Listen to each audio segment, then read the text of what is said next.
full-blown trade war averted?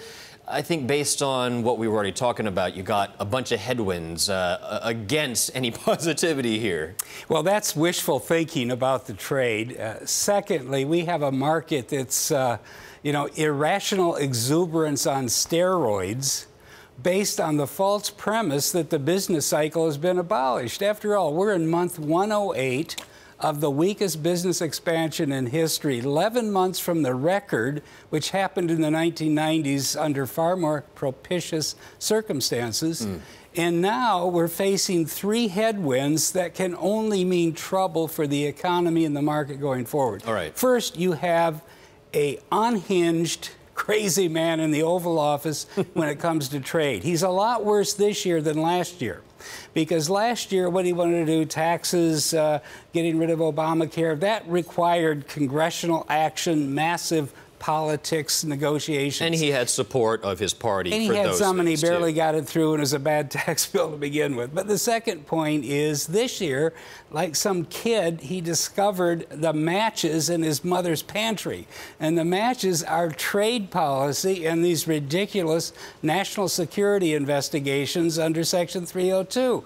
And he is running away from with this. He is triggering reactions and counter-reactions and political repercussions around the world that he doesn't even remotely appreciate. But the very idea that we need steel as a national security issue is ridiculous. Right. The world is drowning in 500 million tons a year of excess steel. DOD uses 2 or 3 million tons and can get by with less. There is no issue. The same with automotive. They're about ready to do an investigation on automotive on national security grounds. The cars come from Mexico and Canada. I mean, this is ridiculous. So this is not settled by any means. I think the billiard balls are going to be bouncing all over, and this is a real headwind. But more importantly is the Fed. Right. It is pivoted to QT in a major way for the first time in history, and that's the action. Right. You know, the 3 rate hikes or 4 rate hikes, that's immaterial. But it's actually the drawdown here. It's the drawdown. $600 billion a year at an annual rate beginning in October. They're phasing into it.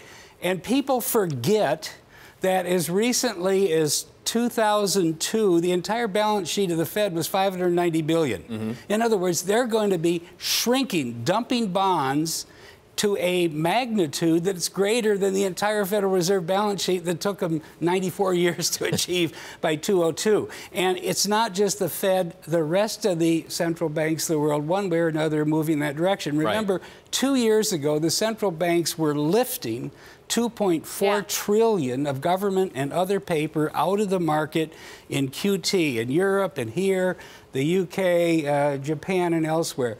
By next year, it'll be at the flat line, and within 15 or 20 months, they're going to actually be shrinking their collective balance sheet.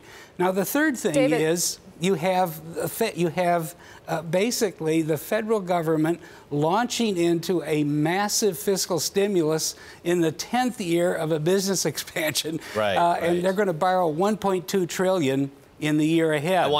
I want to make sure that my colleague Yvonne actually gets some questions in as well. These are all really terrific. I'm loving it. But Yvonne. Sure. David, let's bring it back to the market, because we've seen we're back to this kind of exuberance that we saw maybe towards the start of the year once again. To what extent do you think that we are seeing kind of this return of animal spirits after Trump's tax cuts? Because CapEx in particular has been picking up, especially when it comes to the tech side. There is a sense of renewed investment activity. Oh, I think that's very temporary, very minor. Almost all of the tax cut is going into stock buybacks and M&A deals.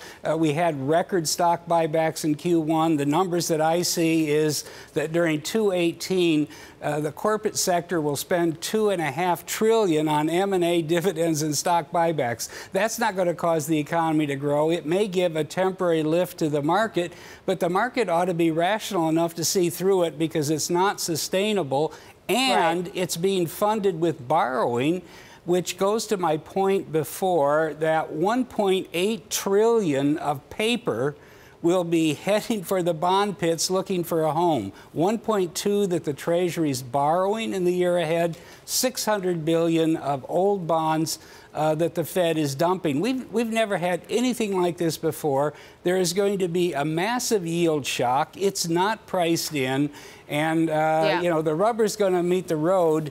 But you know, you can't go by the market. This is a day trader's market. This is a machine, robo-driven market. I think it's, you know, the most you know, insanely overvalued market since March 2000. And it's just a matter of time before people wake up to the fact that there's a recession coming at us.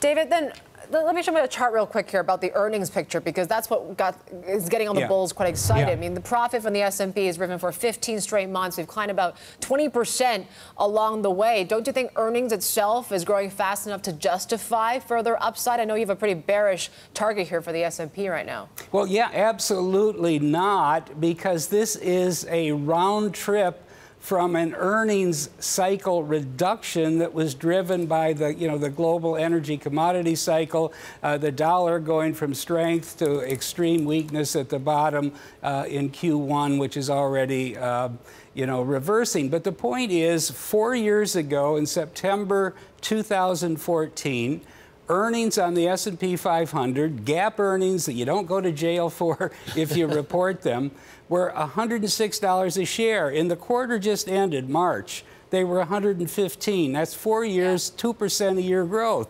And the only thing that happened is in between, they went down to 86, and now they've come back to 115. And yet, as we go forward, they're benefiting from a one-time tax cut that won't be recurring. They're benefiting from a very weak dollar that's springing back to life and will be getting even stronger as yields rise and dollar bonds become more attractive. So, and the most important thing is no one is factoring in the cost to the P&L of companies as interest rates rise on the 2 or 3 trillion of debt on the S&P and the 8 trillion on corporations generally. I've calculated that compared to 2016, even a 4% yield on the 10-year, which Jamie Dimon, it's not my number, Jamie Dimon says is likely or probable, would result in $50 a share after tax of reduced S&P earnings. So, you know, you factor that in, you factor the strong dollar, the one-time tax cut, the fact that we've gone in a circle, but we're not really increasing on a trend basis, tells me the whole earnings growth story is typical, you know, Wall Street propaganda.